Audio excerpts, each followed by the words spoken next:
forge your inner armor. Welcome to the Inner Armor Podcast with Dr. Timothy Royer, where we explore ways to train our brains and bodies to become dynamically resilient so that we can all, from professional athletes to ordinary people, perform at our potential.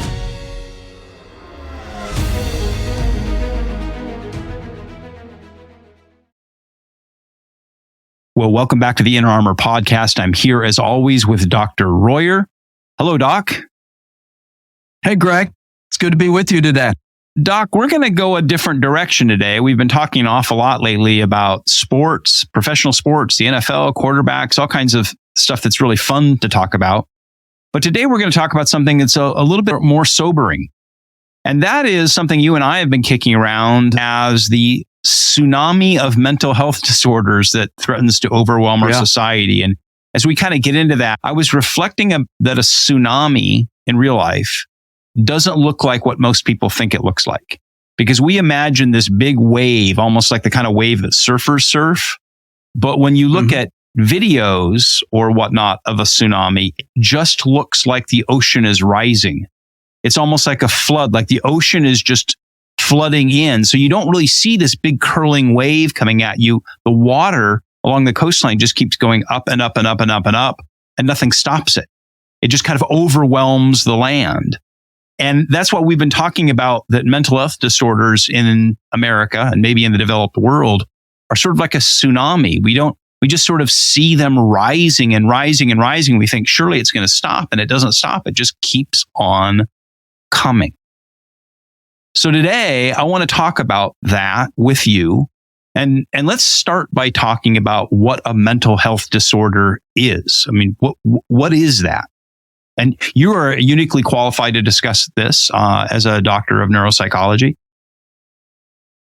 Yeah, I've spent my entire 30 years working on diagnostics. And even though we do a lot of work in peak performance and athletics and what we call the ceiling, raising the ceiling, most of my work has been helping people that are kind of on the floor, where the floor is sinking away, where they're dropping and dropping and dropping to the point that they can't function in life. So, between the floor and the ceiling is this average functioning in life.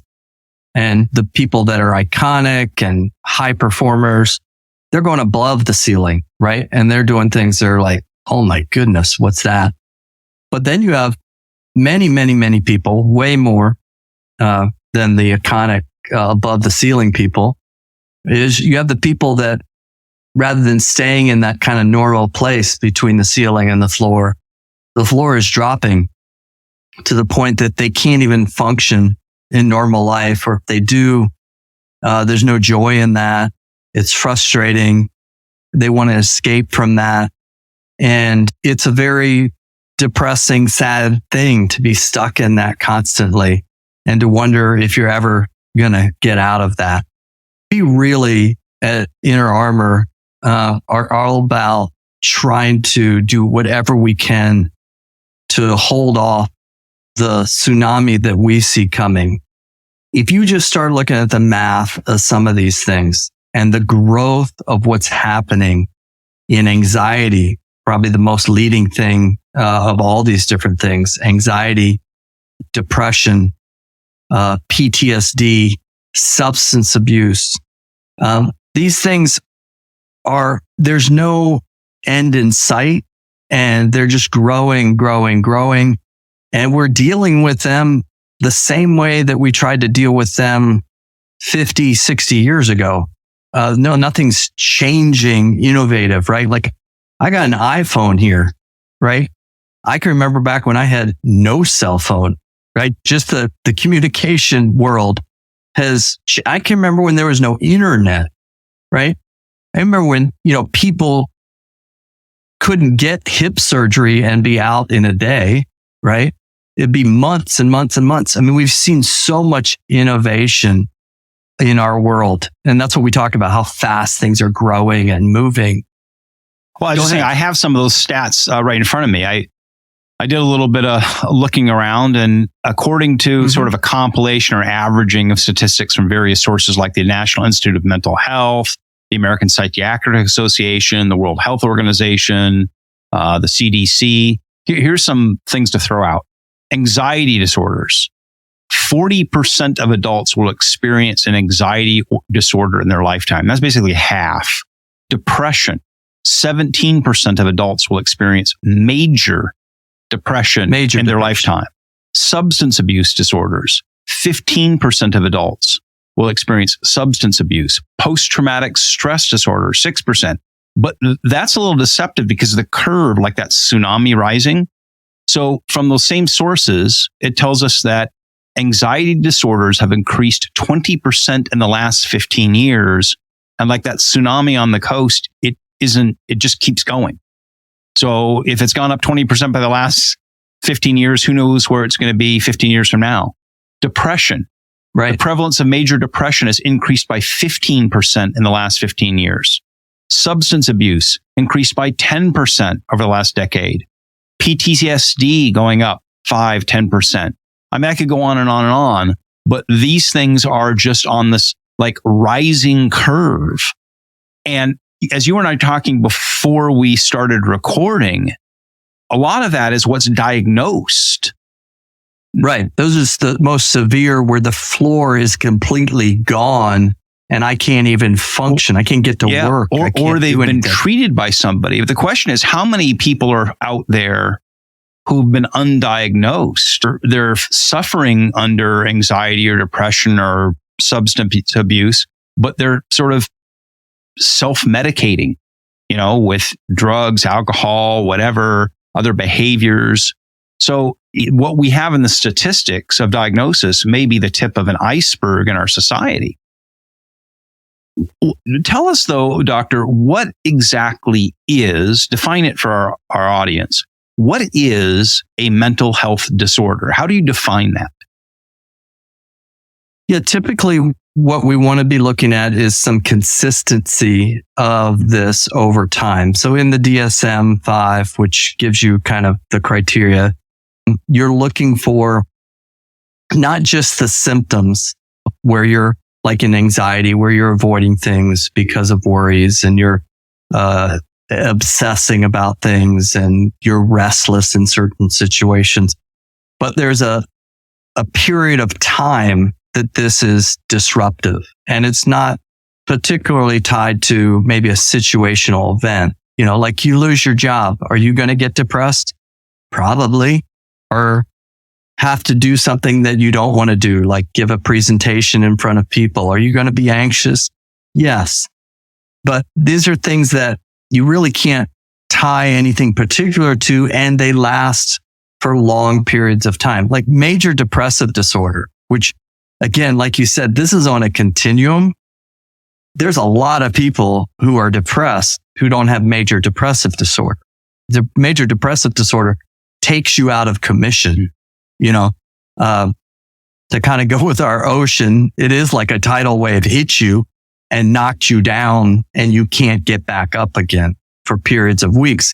Then you have this other thing called dysthymia, which is a form of depression, but it's more like 3-foot waves are just hitting you and you're stumbling, but yeah, you're getting your feet back on you. And then 30 seconds later, another 3-foot wave hits you and you stumble and you get back up again. And you're still able to get to work.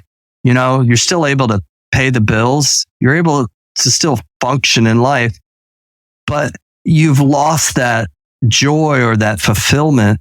And it just feels like everything's wearing on you. Well, that's not grouped in this number that you're giving of 17%. And that's where a lot of people are.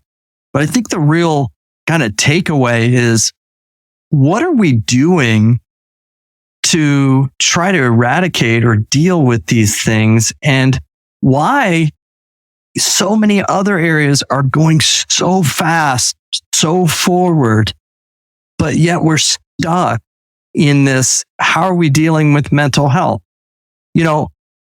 You just don't see anything new and innovative. If you go to your doctor's office, you're going to get 2 options. You're going to get medication or therapy, both of which may be efficient, but we're going to get into this in a little bit. Okay. Is that all we can come up with everything else advancing like it is? This is kind of stuck. In the late 80s, early 90s, Prozac came out. And it's about the time that drug companies were actually able to start advertising to general population. See, that doesn't happen in every country. In the United States, though, we see all the advertisements about drugs and those kind of things. But when Prozac came out, that was also the same time that drug companies started marketing to people versus just doctors, right? And the front page of, I think it was Newsweek, said, this medicine will get rid of depression in the next 1 to 2 decades. Are you kidding me? I mean, that's what it said, right? Like, this is going to solve our issue. 1990. It's getting worse. You're just giving some basic numbers on this. Since 1990, what's happened with depression? Add the pandemic and what happened during then. The biggest thing I deal with when I'm on college campuses, which we're on a lot of college campuses, is retention. Why retention? Or is it because of learning disabilities? No. Retention because these college students are getting depressed and anxious and have no energy to be able to complete their college degree. And these universities, they're kind of freaking out because they put all this money and energy to get these kids on campus, and they're just losing them by the handful. They're just going. Where did they go? Right? There's a problem here, and we need to be part of the solution. And we're going to talk about how Inner Armor is part of that solution. Is we're reframing that and looking at how do we go about not just knee-jerk reaction to these things, but creating resilience. So if I'm the next guy up with depression, then I'm ready for it, right? And that my body is resilient. So before we get into the solution, let's dive a little into the cause. So through your 30 years of experience as a neuropsychologist, what causes these things? What causes these sorts of mental health disorders? Because as you and I have discussed before, the DSM, Diagnostic of Statistical Manual of Mental Disorders. Statistical Manual of Mental Disorders, right? I mean, it's basically a catalog that psychiatrists or psychologists use that's, 1,000 pages long or whatever. And you go through and you say, hey, this guy twitches, or this guy is afraid of bats, or this guy, doesn't step on the cracks on the sidewalk, or whatever it is. And you go to page 357 and go, hey, this guy has bat phobia or whatever, and you label it. But it doesn't really tell you why. So if we're really going to solve the problem, we have to understand what causes these problems. What would you say, Doc?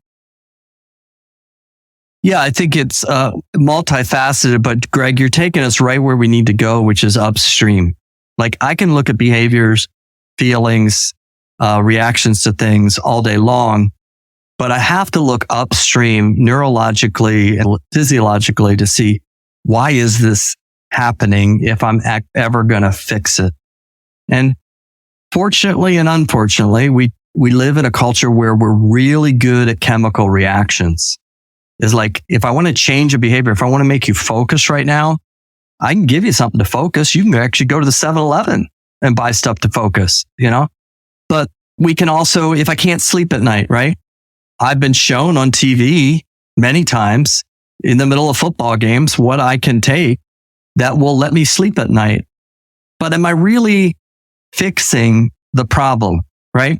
So we have to look upstream to find out where these are coming from, and then actually engage in a process of learning to focus, learning to deal with my depression, learning to be more resilient, learning to be less anxious, learning to sleep better, not chemically altering it.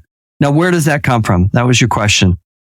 There's different ways to look at it, but sometimes we talk about exogenous or endogenous depression. Okay. So that there are things that are going to happen in our world that we have a certain level of resilience or tolerance to manage. And everybody's different in their resilience or tolerance. Some of that are things that you've learned throughout your life. Some of it's your support system around you. Some of it are genetics that you have. But that tolerance, you can have enough things going on externally in exogenous depression that you're not able to tolerate that or be resilient. For instance, a death, loss of a job, a move, kids leaving, to go, they're adults, and the empty nest, or all kinds of different things. Somebody not being able to have children, over a period of time. There's things that can happen externally that go beyond your ability to tolerate that or cope with that. And when that break point happens, we can become anxious or depressed. Then there are genetic pieces to depression, anxiety, substance abuse, that what you can have is these things that are passed down to us, just like hair color, eye color, height. Why wouldn't different psychological things be passed down? That can easily happen, that we are more predisposed to anxiety or depression because our father was, or our mother. Then there are things that can happen, in the whole nurture nature argument, that we're taught on how to respond to things that put us in less of a tolerance place. Then there are things that can come to us that are toxic to our system, that either through our diet or things that we're taking in or exposed to, that can set our system off to various diseases and things that may create, like we've talked about before, general adaptation syndrome. Great podcast on Hans Selye if you ever want to learn more about that. But that's that ability to be able to adapt and then hit a point where you break. And that's where these break points are what we see as anxiety, depression, substance abuse, those different things. And I would ask you to maybe reframe those, to not just see those as negative, but what are those telling me about something upstream that I need to work on? See, that's the cool thing about your brain and body, is it's not going to let you just have a free lunch. It's always going to keep you in check, and it's going to throw all kinds of things out there to say, hey, you need to deal with this. Like, you're compromising your sleep, so I'm going to take away your energy so that you will sleep, right? Or I'm going to give you a migraine so that you get out of that situation and you turn off the lights and turn off the noise and you calm things down a little bit, right? So these are negative, but we can look at them as, wait a minute, that's telling me something about myself that I need to go repair upstream. And the cool thing about Inner Armor is we help you prepare for these things so that when they do come on, you know what to do. It's not just open a pill bottle and I take this pill. I have no idea what it's doing to me, but I think it makes me feel better. 20% of the time it's placebo, but other times it is effective. But why? So we want to develop that inner armor so we can be ready for those things. Okay, so if those are some of the causes, what's driving the increases over time? Here we are saying over the last, 10, 20 years, these, curves, the rising water overwhelming us, 10%, 20%, 25% growth in these things. And is some of that generational? What's going on that we're more anxious and depressed and addicted today than we were 20 years ago? Yeah, I think, the first thing is to just point at something and say, this is what causes that, right? Like social media or internet or this or that. And I do think they all play into that, in that the one thing that we do know that's decreased the most in the last 100 years is the quality of our sleep, quantity and quality. And hand in hand with every illness on the planet, and not just mental illness, but illness, is sleep deprivation and problems with our sleep. And we've become habituated to just awful sleep patterns. And we don't really know what it means to get a good 8.5 hours of sleep with high quality REM, high quality deep. And so that is a big issue. And the demands that we sometimes put on ourselves by being flooded with so much information and don't give ourselves a break to be present.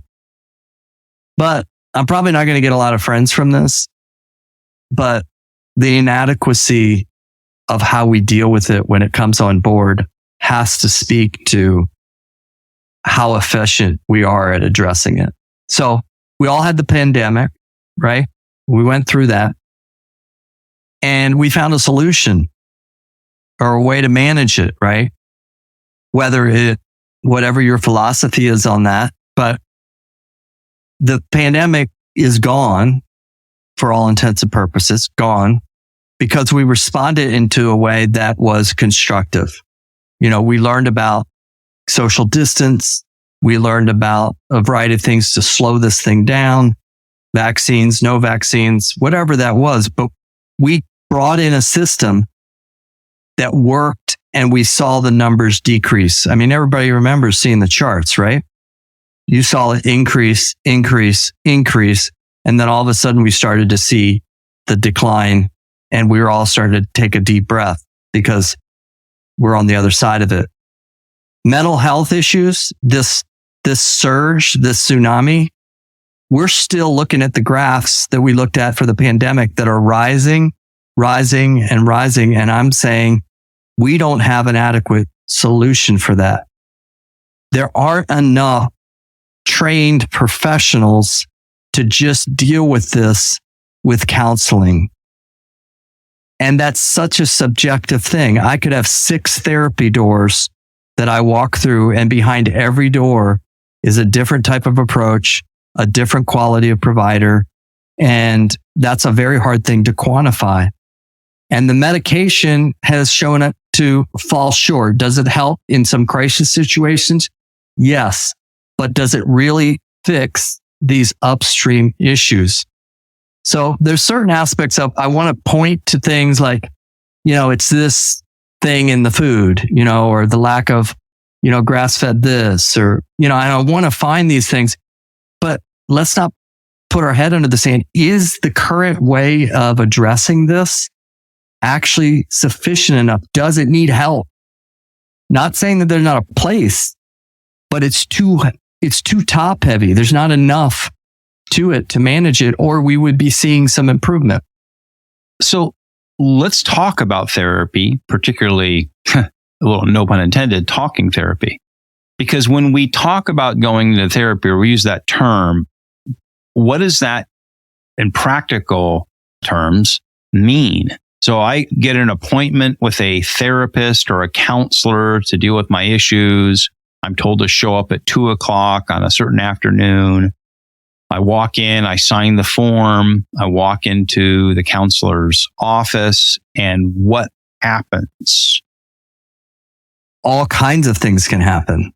Like there's all different types of therapists. There's all different types of therapy. So unless you've kind of asked ahead of time, you don't know if you're going to walk into a therapist's office where their method is to just let you talk and reflect back what you're saying, which is very effective for processing certain things. Or is it somebody that's going to be more psychodynamic and, focus on more Freudian type of things? Are they Jungian? Are they cognitive behavioral? Are they interpersonal? Are they, you just keep going cognitive behavioral, all the different things, right? That you don't really know. And the average consumer's not too sure what's going to happen behind there. And sometimes that's part of the process, is working through that. But sometimes it doesn't stick. If you ask most people, like, how many therapists before you actually found somebody that was impactful? A lot of people say it took, 4 or 5 different people before I found somebody, right? That really, well, that's a lot of work to get there. And the benefit is worth that. But it's a system that it's very hard to do any mathematical formulas on, that this is doing anything to thwart the tsunami or is capable of doing it. And I think that isn't on the therapist as it is so much as it's like a one-stop shop. Let's take this example. Okay. If I took the word pain, right, and I said, every time somebody says that they're in pain, they're going to see the orthopedic surgeon. We would say that's impossible. There's not enough orthopedic surgeons around on this planet, right? It just can't happen. The math doesn't work, right? So what have we done with the concept of pain when somebody's in pain? First, you do a few things. Take some Tylenol, some, Advil, something, right? Or, omega-3 or whatever you're doing, right? And then it's not working. So you call your primary doc, right? Primary doc says, oh, this doesn't sound like this is an emergency. Let's come in on Monday. Or why don't you do these things? Or it then goes up the chain. Hey, I need you to go to urgent care, right? You're still not at the orthopedic surgeon, and you're in pain, right? Then maybe the pain is at such a point that you have to go to the emergency room, right? And you go through there and you see the nurse, the ER doc, and then eventually somebody might say, hey, you need to see the orthopedic surgeon, this person who specializes in this thing, right? But if I took the whole bucket of pain, it's such a continuum, right? That there's no way this could be handled by just one specialty. But something that's more prevalent than pain, depression, it comes in all shapes and sizes. I mean, you could have the college student on the college campus that they failed their exam and they're depressed. Maybe rightly so, but are they depressed? You'd have the person who they just had a major death in their family and they're depressed. You have the person who has suffered with depression for 6-7 years and they're depressed. This is all shapes and sizes. And our solution is you go to the therapist or you take this pill. We don't do very well at triaging, is what I'm trying to say, is we don't triage on the mental health side well enough. And so then the system can't handle that load. So if you do the math on psychiatrists in the United States and just severe mental illness in adults, we're not talking about adolescents. We're not talking about run-of-the-mill depression. We're not talking about run-of-the-mill of anxiety. If you just did the math on severe mental illness and number of psychiatrists, each psychiatrist would have to see about 2,500 patients. And we're not even scratching the surface of this tsunami that you're talking about. So they're the ones who are trained in how to use these medicines. And they're super overwhelmed because they get to see everybody with pain, right? And they probably said those last 6 appointments, maybe I shouldn't have seen that, but I did need to see this appointment 7 and 8. So we don't triage it well. So what ends up happening is a lot of these people get seen by their primary. And I know this because I've worked in a hospital setting where I was a consultant for a lot of these physicians who are throwing their hands up like, I don't know what to do with this. I have a really close family member who's a physician. And that person was telling me that, they're just a general physician, right? That 60 to 70% of their patients are taking some type of psychotropic medicine and they're the one trying to manage it. And we're talking about the difference between personality disorders and this, and they're like, nobody ever really taught me all this stuff. We had a class in it, but that was about it. So there's a real issue here where we don't have the right gatekeepers. We don't have the right system set up to manage the load. That was a lot more than you probably wanted to hear. I know, that's fantastic. Another question I guess I'd have, and this goes to some conversations that you and I have had before, is whether or not psychology or psychiatry is adequate to address physiological or neurophysiological issues. So if I have something going on neurophysiologically that's affecting my autonomic nervous system, taking me out of my autonomic envelope or whatnot, and I go in and what I get is essentially talking therapy, is that downstream of my actual problem? And that's where, hey, I can give you a drug that will calm the system. But of course, then that's a crutch because whenever you remove the drug, it just comes right back. So could you talk a little bit about the difference maybe between neurophysiological causes versus purely psychological or psychiatric? Or is there a clear line between them? Yeah, I would say that the place where you're going to hit everything is upstream and with the brain. So the more optimal the brain is functioning and the autonomic nervous system, the more optimal what you're going to try to do downstream is going to work. A great example of this is the counseling program at Liberty University for their athletes.